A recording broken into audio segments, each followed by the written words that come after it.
अरे मनोजवा तुम तो अफसर हो गया रे। Thank you sir, thank you Praak. क्या बात है, क्या परफॉर्मेंस है। Thank you sir. ये कैसे, क्या ये मैजिक हुआ कैसे?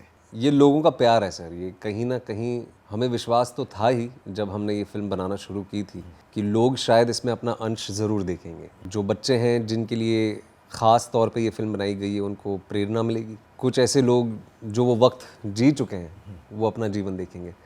बट आई थिंक इसका क्रेडिट पूरा जाता है विधु विनोद चोपड़ा जी को।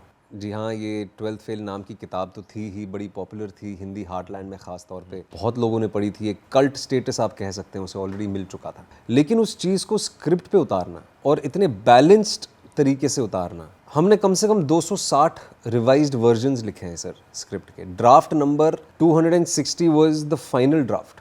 इतना काम हुआ है इस पर, और उसको स्क्रिप्ट से पर्दे पे लेके आना एकदम सही मात्रा में मेजर करके, उसका पूरा क्रेडिट विनोद सर को जाता है। और इसीलिए उन्होंने ये जो रिस्पॉन्सिबिलिटीज़ थी डायरेक्टर की, प्रोड्यूसर की, राइटर की और एडिटर की, वो खुद ही संभाली। सारी चीज़ें उन्होंने बहुत ही नाप तोल के की हैं, टू एन एक्सटेंट की सर वो इतने सालों से फिल्म बना रहे हैं। हाल ही में विधु विनोद चोपड़ा फिल्म फेस्टिवल हुआ था जब उन्होंने 45 साल अपने पूरे कंप्लीट किए।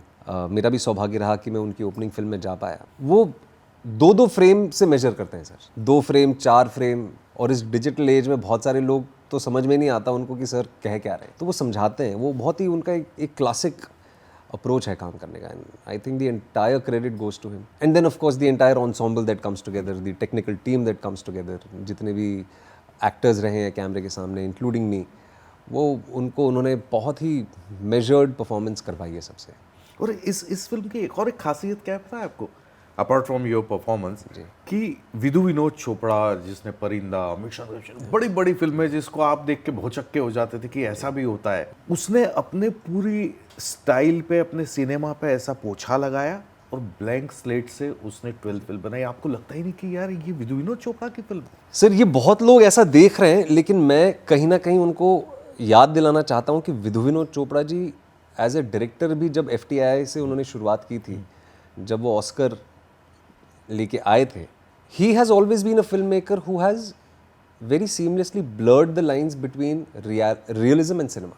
उन्होंने हमेशा वो बहुत ही सीमलेसली ब्लेंड किया है, ये उनकी हमेशा खासियत रही है। एक स्केल जो जिसकी आप बात कर रहे हैं, द विधु विनोद चोपड़ा स्केल, कि मतलब मिशन कश्मीर में ब्लास्ट हो रहा है, शिकारा में जो आप रेफ्यूजी कैंप देख रहे हैं, या जब परिंदा में जो आपने एक्शन सीक्वेंसेस देखे हैं, जो उनका एडिटिंग स्टाइल रहा है, वो हमेशा से वैसा ही रहा है सर। लोगों ने इतने साल उनकी फिल्म देखी नहीं, उन्होंने डायरेक्ट भी नहीं किया एक्चुअली काफ़ी टाइम से। वो he was so busy producing and curating stories that needed to be at that point in time. But it's always been that वे।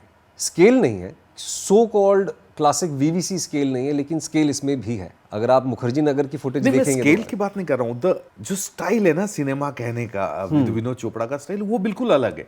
अगर आप इसमें से विधु विनोद चोपड़ा का नाम क्रेडिट रोल से हटा दें तो लोगों को सोचना पड़े कि यार कौन है डायरेक्टर। लोगों को लगेगा कि कोई नया डायरेक्टर है। I know what you are saying, और ये बहुत लोग कह रहे हैं, but that is his skill set, that is his prowess actually. कि इतने साल काम करके एक अनुभव प्राप्त करने के बाद बहुत सारी चीज़ों को अनलर्न करना at this point in time of your life and career, it takes a lot of gumption, it takes a lot of guts to do that and to have faith in yourself. Vinod sir has always been this enigma, he is always been very fearless. आप भी जानते हैं, आप इतने वरिष्ठ पत्रकार हैं, इतने सालों से उनके बारे में भी आपने सुना है, हम सब ने सुना है कि he is been very fearless. और इस हद तक फेयरलेस रहे हैं कि अभी थोड़े दिन पहले, अभी 28 तारीख को जब दूसरे दिन पिकअप कर रही थी, तो मैंने सर से पूछा कि sir are you happy? He is like I am very happy. I am like नहीं sir, are you happy with the box office numbers that are coming? And then he is like अरे यार विक्रांत, तू number छोड़, तू मज़े कर, तू enjoy कर। नंबर की पहले दिन से उनको फिक्र नहीं थी।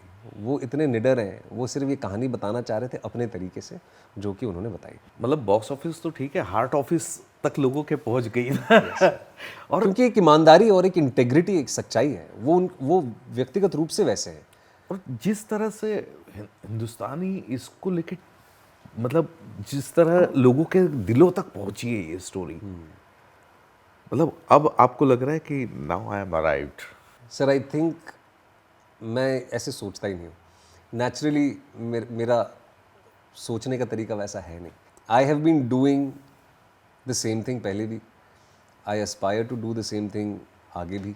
बस लोगों के देखने का नज़रिया शायद बदला है सर। ये बहुत प्रेशर डालती है ये चीज़ें कि आई हैव अराइव्ड, या फिर अब तो मुझे बॉक्स ऑफिस सक्सेस भी मिल गई है। I don't want to get into that because वो इतना कंज्यूमिंग है वो स्पेस, यू नो, जो काम करने के लिए तो वैसे ही 24 घंटे कम लगते हैं सर। तो अगर ये सब सोचने लगूंगा तो फिर जो मेरा बेसिक है वो बहुत डिविएट हो जाऊंगा उससे। I don't want to get on that track. But चीज़ें प्रेशराइज होगी क्योंकि आपके पीआर बोलेंगे कि सर ये करना पड़ेगा, ये करना पड़ेगा। अभी आप जो मर्ड से अभी चुपचाप आ जा रहे हो, अब पैप्स आपके पीछे पड़ेंगे, अरे अरे सर एक सर तो ये चीज़ें ऑटोमेटिकली अब हो ही गई है, अब वो अनअवॉइडेबल है।